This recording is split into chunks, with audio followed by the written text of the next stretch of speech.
여러분, 지난 한 주간 지나면서 주위 사람들에게 칭찬을 좀 많이 들었습니까? 칭찬을 좀 들었습니까? 아니면 잔소리를 들으면서 지냈습니까?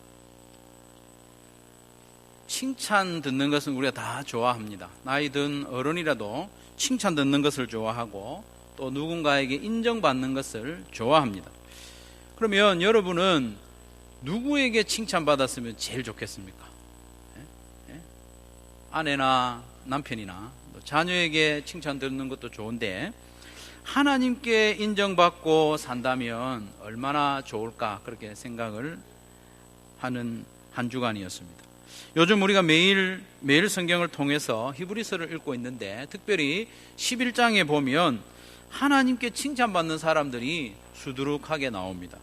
하나님께 인정받는 사람들 소개되어 있죠. 지난 한 주간 히브리서 말씀을 읽고 묵상하면서 이 사람들이 너무 부러운 거예요. 하나님께 칭찬받고 있구나, 하나님께 인정받고 있구나, 야, 나도 이렇게 인정 좀 받았으면 좋겠다. 그러면서 우리 한소망교회 모든 성도들도 하나님께 이런 인정을 받고 칭찬받는 성도들이 되었으면 좋겠다, 그런 마음이 들었습니다. 그래서 오늘 말씀을 준비하게 되었습니다.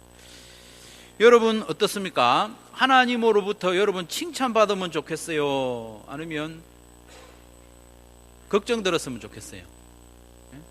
하나님이 여러분 보고 칭찬하면 좋겠습니까? 그러면 여러분 보면서 걱정만 하고 그러면 좋겠습니까? 칭찬 듣기를 바라죠. 하나님께 칭찬받으려면 어떻게 해야 되느냐?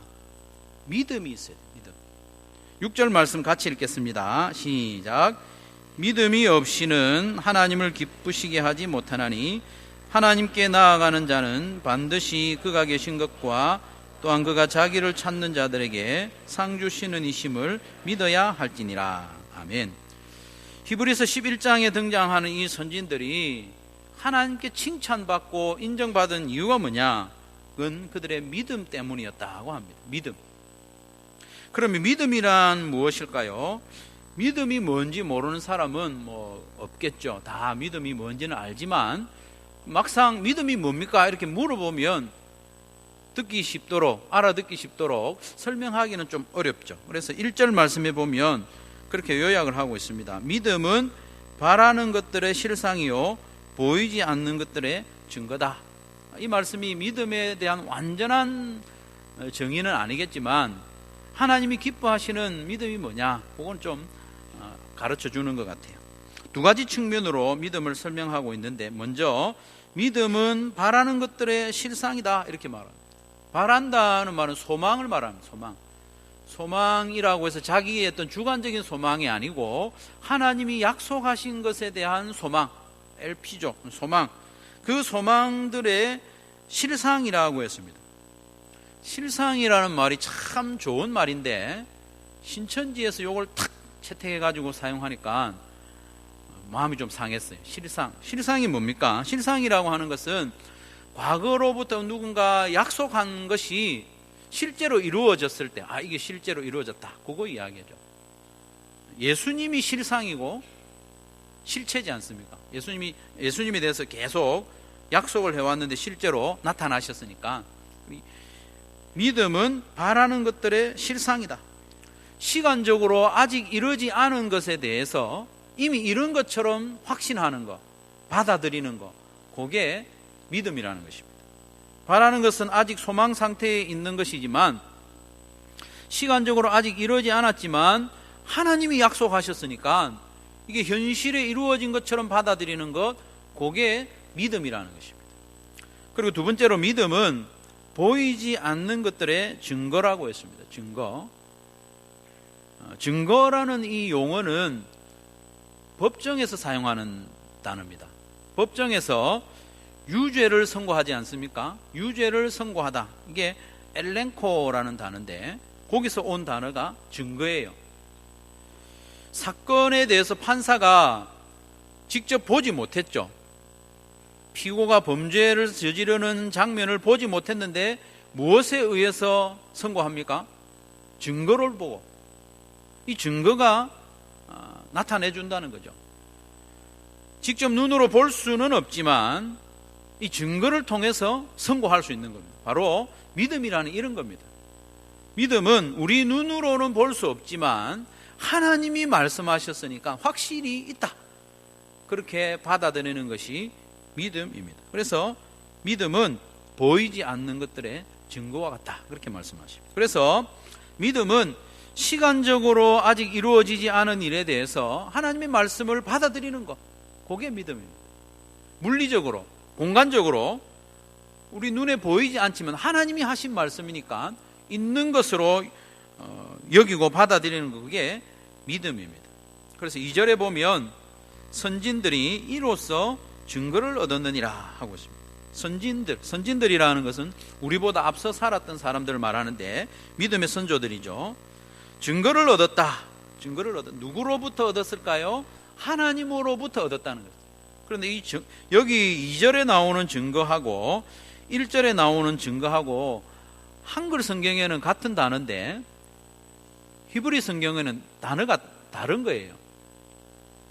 2절에 나오는 증거는 오히려 이렇게 증언하다, 증언, 마르틸레오 들어보셨죠? 마르투스, 증인, 그런 이야기 들어보셨을 텐데 2절에 나오는 증거는 하나님이 증언해 주셨다, 그 말입니다. 뭐에 대해서요? 믿음의 선진들에 대한 믿음에 대해서 이로써 증거를 얻었느니라. 이 믿음으로써 하나님의 증언을 받았다. 수동태니까 하나님으로부터 증언을 받았다는, 어떤 증언을 받았는가 하면 이 사람들은 정말 믿음 좋은 사람들이다, 이런 인정과 칭찬을 받았다는 것입니다. 하나님께서 선진들을 인정하고 칭찬한 이유가 뭡니까? 그건 바로 믿음 때문입니다. 믿음. 세상이 기억해주고 칭찬해주는 것은 성공에 대해서 칭찬해주죠. 어떤 권력에 대해서, 많은 재물을 가지고 있는 사람은 기억해주고 부러워합니다. 그러나 우리 하나님께서 기억하시고 칭찬해 주시는 것은 그런 게 아니고 믿음이라는 겁니다. 믿음. 여러분, 우리의 인생이 길지 않은데 세상이 기억해 주고 칭찬해 주는 삶을 살기를 원하십니까? 아니면 우리 하나님이 인정해 주시고 하나님이 칭찬해 주시고 기억해 주시는 인생을 살기를 원하십니까? 하나님이 기억해 주시는 인생을 살기를 원한다면 믿음으로 살아야 돼요. 믿음으로. 그러면 하나님을 기쁘시게 하는 믿음, 하나님이 칭찬해 주시는 믿음은 어떤 모습으로 드러나느냐? 첫 번째로 그런 믿음은 순종으로 드러납니다. 한번 따라하겠습니다. 순종하는 믿음. 순종하는 믿음.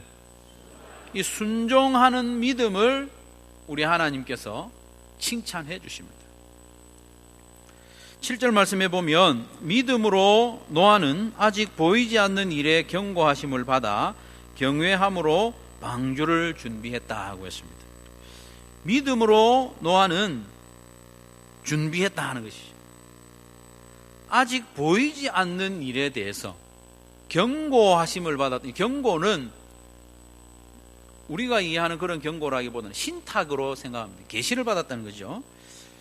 노아는 아직 홍수를 경험해보지 못했습니다. 우리는 홍수를 알죠. 홍수는 폭우가 쏟아지고 막 물에 떠내려가고 이런 걸 우리가 개념을 가지고 있는데 노아는 아직까지 그런 홍수에 대한 개념이 없어요. 그런 홍수를 경험해보지 못했습니다. 보지도 못했습니다. 그렇지만 하나님께서 홍수가 있을 거니까 방주를 만들어라, 이 말씀하셨을 때 순종했습니다. 순종. 보이지 않는 일에 대해서 순종하는 믿음. 그래서 하나님이 노아를 칭찬하고 있는 겁니다.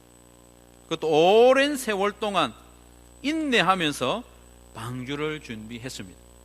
이 순종이 바로 믿음입니다. 이것이 바로 하나님이 기뻐하시는 믿음이라는 것입니다, 여러분. 8절에 보면 아브라함의 순종도 소개하고 있는데 8절 같이 한번 읽겠습니다. 시작.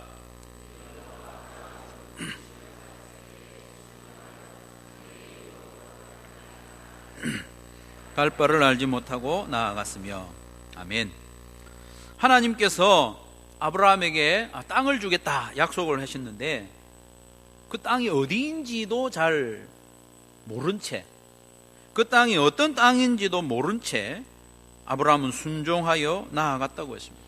갈 바를 알지 못했지만 하나님이 약속하시니까 나아갔다는 것입니다. 이것이 순종하는 믿음입니다. 믿음은 바라는 것들의 실상이요 보이지 않는 것들의 증거라고 했습니다. 어디인지 모르고 눈으로 확인하지도 않았지만 하나님께서 말씀하시니까, 하나님은 눈에 보이는 것보다 더 확실하니까 그런 줄로 알고 순종하여 나아가는 이 믿음, 순종하는 믿음, 이 믿음을 우리 하나님께서 기쁘게 보셨고 그를 칭찬하신 겁니다. 여러분, 어떤 사람이 믿음 좋은 사람입니까? 순종 잘하는 사람이 믿음 좋은 사람입니다. 순종하는 믿음이 좋은 믿음이고 하나님께서 칭찬하시는 믿음입니다. 아무리 계산을 해봐도 답이 없지만 계산기를 두들려 보면 분명히 나에게 손해가 되고 또 마이너스가 되는데 하나님이 말씀하시니까 순종하는 그런 믿음, 그게 순종하는 믿음이고 하나님이 기뻐하시는 믿음입니다. 내 감정은 허락하지 않고 내 기분은 허락하지 않지만 성경이 말씀하시니까 순종하는 그 믿음, 하나님께서 기뻐하시는 믿음입니다. 그렇게 순종하는 믿음을 우리 하나님께서 매우 기뻐하십니다. 우리도 하나님의 기뻐하심을 받고 칭찬을 받기 위해서는 내가 좀 이해 안 되는 부분이 있어도 순종하는 믿음으로 보일 때에 우리 하나님이 칭찬해 주십니다. 이어지는 9절이 참 재밌는데요. 9절 한번 같이 읽겠습니다. 9절 시작. 믿음으로 그가 이방의 땅에 있는 것 같이 약속의 땅에 거류하여 동일한 약속을 유업으로 함께 받은 이삭 및 야곱과 더불어 장막에 거류하였으니. 아멘. 9절에 보면 거한다는 단어가 두 가지가 나옵니다. 전반부에 거류했다는 단어가 나오고 마지막에 장막에 거했다는 단어가 나옵니다. 앞에 나오는 거류했다는 말은 잠시 머무는 걸 말합니다. 나그네처럼 또 외국인처럼 잠시 머무는 것을 거류했다는 말. 근데 어디에 거류했다고 하는가 하면 약속의 땅에 거류했다고 그래요. 참 의아하죠. 그런데 후반부에 나오는 거하다는 단어는 정착했다는 말입니다. 영원히 안주한다는 뜻입니다. 그런데 어디에 정착했다고 하는가 하면 장막에 거했다는 거예요. 장막. 장막은 말 그대로 천막이거든요. 텐트. 좀 이해가 안 됩니다. 약속의 땅에는 나그네처럼 잠시 거했고 텐트에서는 영원히 안주하는 것처럼 정착했다 이렇게 표현하고 있죠. 왜냐하면 10절 말씀해 보면 이는 그가 하나님이 계획하시고 지으실 터가 있는 성을 바랐습니다. 아브라함은 가나안 땅에 이미 도착해서 그 땅에 살면서도 이 땅이 아니라 하나님이 장차 준비해서 내게 주실 터가 있는 성, 견고한 성을 아브라함이 바라보고 있었기 때문에 가나안 땅에 살면서도 나그네처럼 살았던 겁니다. 그리고 텐트에 살면서도 마치 하나님이 주시는 그 성에 거하는 것처럼 영원히 정착하는 모습으로 살았다는 것입니다. 여기서 우리가 교훈을 얻는데 하나님이 기뻐하시는 순종의 믿음에는 시간이 좀 필요하다는 거예요. 다른 말로 인내가 좀 필요합니다. 한 번의 결단으로 되는 것이 아니고 지속적인 순종이 필요합니다. 아브라함의 순종은 갈대아 우르에서 한번 나온 것으로 완성된 게 아닙니다. 이삭이라는 아들을 낳기까지 적어도 25년 이상을 기다려야만 했습니다. 하란에서 지낸 세월까지 치면 훨씬 더 긴 세월 동안 기다렸죠. 그리고 가나안 땅에 들어와서 아브라함이 살았던 세월은 100년입니다. 100년이라는 세월 동안 하나님께서 땅 한 평도 허락해 주시지 않고 겨우 아내를 장사 지낼 수 있는 무덤만 얻었음에도 불구하고 그의 믿음이 흐트러지지 아니하고 하나님이 내게 주실 성이 있다, 그런 믿음으로 텐트에 거하면서도 영원히 거하듯이 살았던 것이 아브라함의 믿음입니다. 그 믿음의 표시로 100년 동안 가나안 땅에 살았지만 외국인처럼 나그네처럼 살면서 하나님께 순종했다는 것입니다. 그러니까 여러분, 하나님이 이 아브라함을 볼 때 얼마나 기특했겠습니까? 그의 순종하는 믿음, 인내하는 믿음을 보면서 얼마나 기뻐하셨겠습니까? 그래서 하나님이 자랑하시는 거죠. 너희들 아브라함 봐라, 아브라함 100년 동안이나 인내하면서 약속을 붙잡고 순종하지 않았냐. 이 아브라함 믿음 보아라, 칭찬하고 인정해 주시는 것이죠.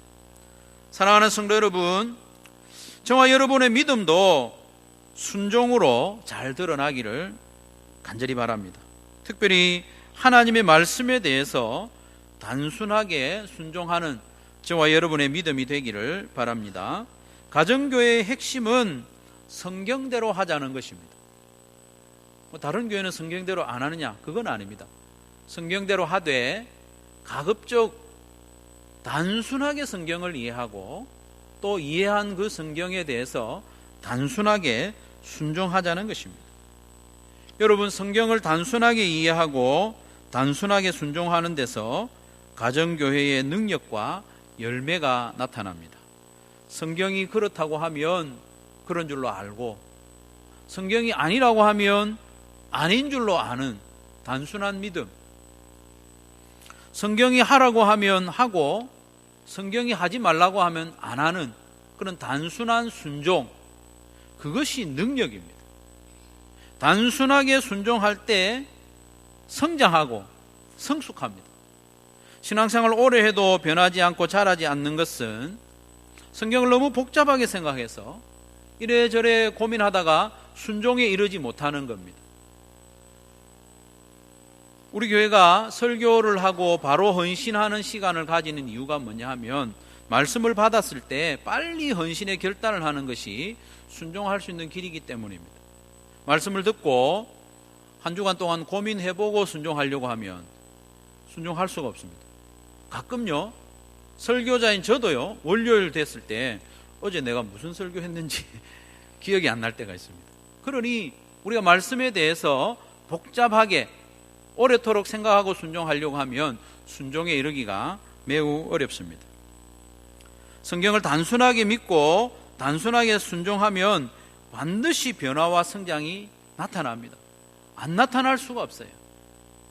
하나님의 말씀에 대한 단순한 믿음과 순종, 그것이 우리에게 있기를 바랍니다.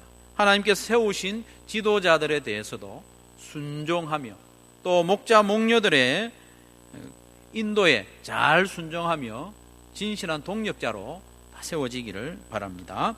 그리고 두 번째로, 하나님께서 기뻐하시는 믿음은 내려놓을 줄 아는 믿음입니다. 무엇인가 내려놓는다는 것은 믿음이 없이는 할 수 없는 일입니다. 우리는 날마다 선택의 상황에 직면하는데 그 선택의 상황이 우리의 가치관과 믿음을 드러내 줍니다. 우리의 선택을 보면 가치관이 나타납니다. 선택을 보면 그의 믿음이 드러납니다. 어떤 사람은 음식을 먹을 때 양보다 질을 따지는 사람이 있습니다. 반대로 어떤 사람은 질보다 양을 선택하는 사람이 있습니다. 맛이 있거나 없거나 어쨌든 많이 주기를 바라는 그런 분이 있죠. 그걸 보면 이 사람은 질을 소중하게 생각하는구나, 이 사람은 양을 소중하게 생각하는구나. 선택을 보면 그 사람의 가치관도 드러나고, 또 그 사람이 선택하는 것을 보면 그의 믿음을 확인할 수 있습니다. 이처럼 우리의 선택이 우리의 믿음을 드러냅니다. 오늘 본문에 이어지는 24절 이하의 말씀에 보면 모세에 관한 이야기가 나옵니다. 모세도요, 아브라함에 필적하는 믿음의 사람입니다. 하나님의 칭찬을 받는 사람인데, 그러면 모세의 어떤 모습이 하나님을 기쁘시게 하는 믿음의 사람이 되겠는가? 그건 바로 믿음의 선택입니다. 믿음의 선택.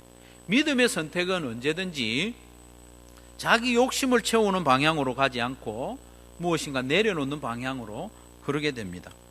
히브리서 11장 24절에서 26절 말씀 우리 같이 한번 읽겠습니다.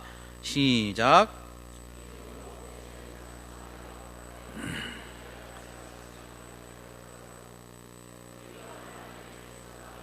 고난받기를 잠시 죄악의 낙을 누리는 것보다 더 좋아하고 그리스도를 위하여 받는 수모를 애굽의 모든 보화보다 더 큰 재물로 여겼으니 이는 상 주심을 바라봄이라. 아멘. 문장이 좀 길지만 동사를 중심으로 보면 성경이 조금 요약이 잘 됩니다. 성경을 보실 때 동사를 먼저 찾아보시고 또 주어가 뭔지 주어하고 동사만 잘 이렇게 분별하면 성경을 이해하는데 매우 도움이 됩니다. 물론 동사 중에는 분사형으로 나타나는 것도 있는데 믿음으로 모세는 첫 번째 거절했다. 두 번째 믿음으로 모세는 무엇을 더 좋아했다. 세 번째로 믿음으로 모세는 이것을 더 큰 재물로 여겼다. 이렇게 세 가지를 말하고 있습니다. 믿음으로 모세는 바로의 공주의 아들이라 칭함 받기를 거절했다는 거예요. 믿음으로 무엇인가를 거절했다는 거예요.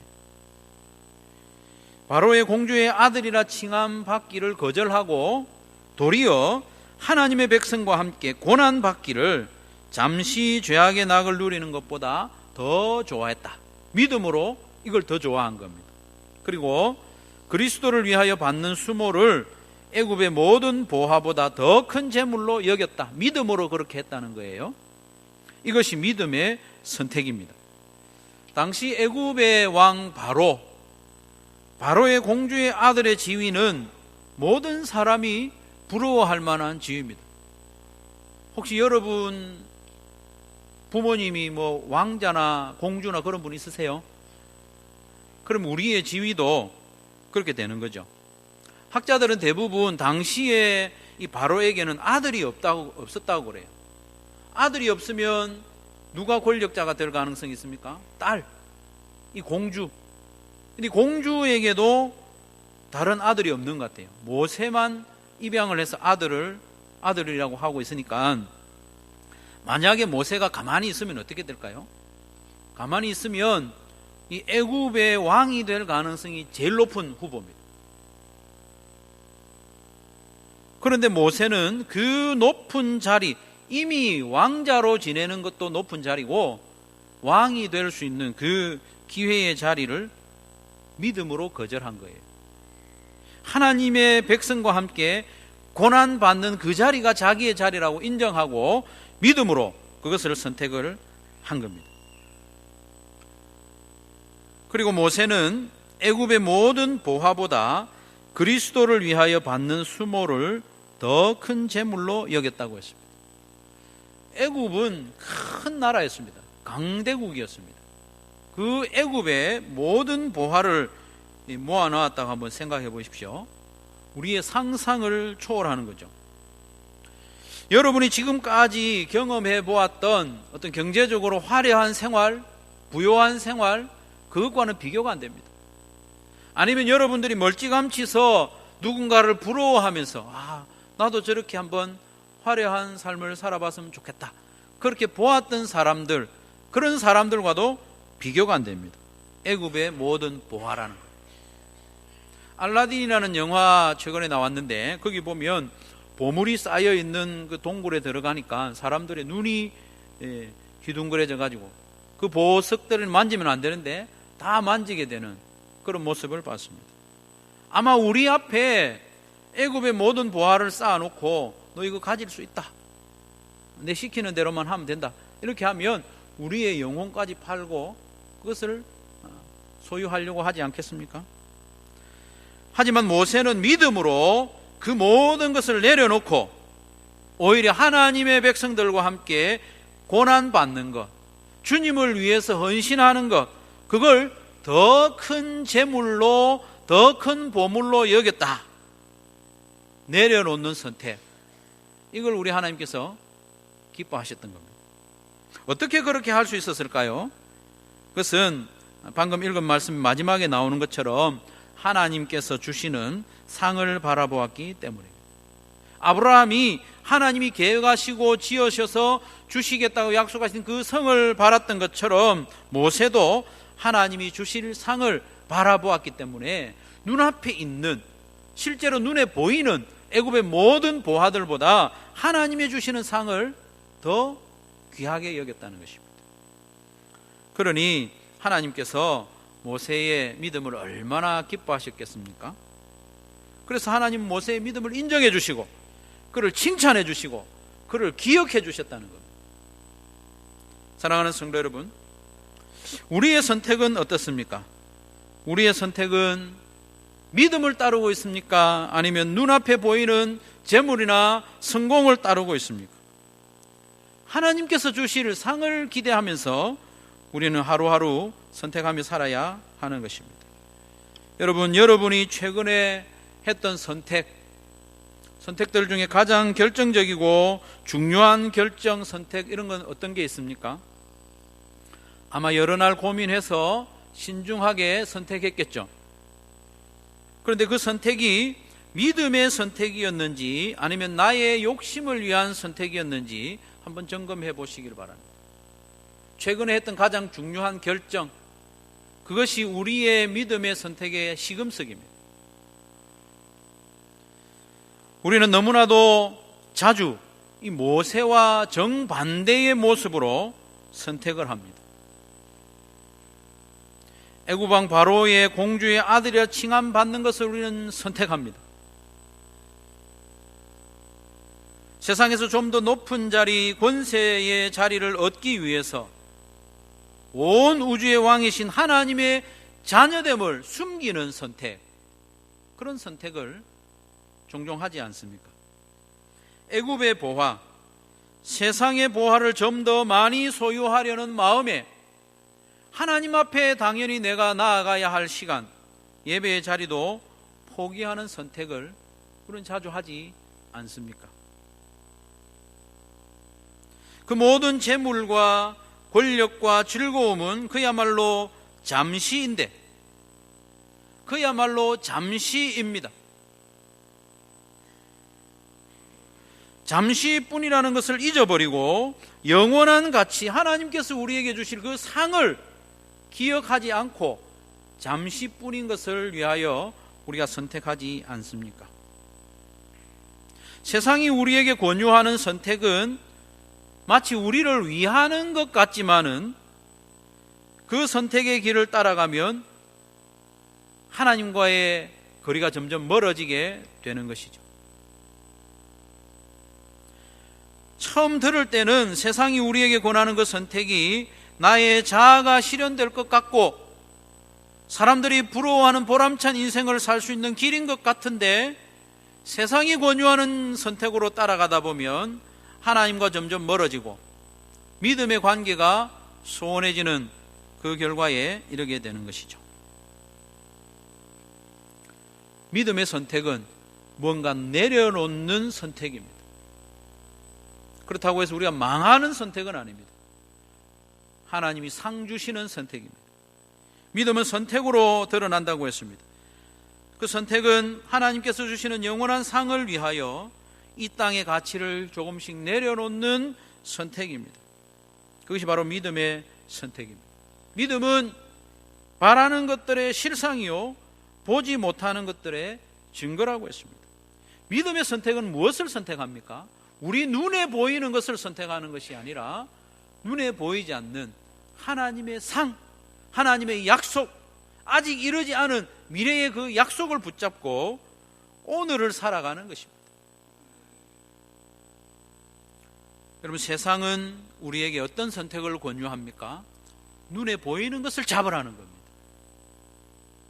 손에 쥘 수 있는 것을 선택하라는 것입니다.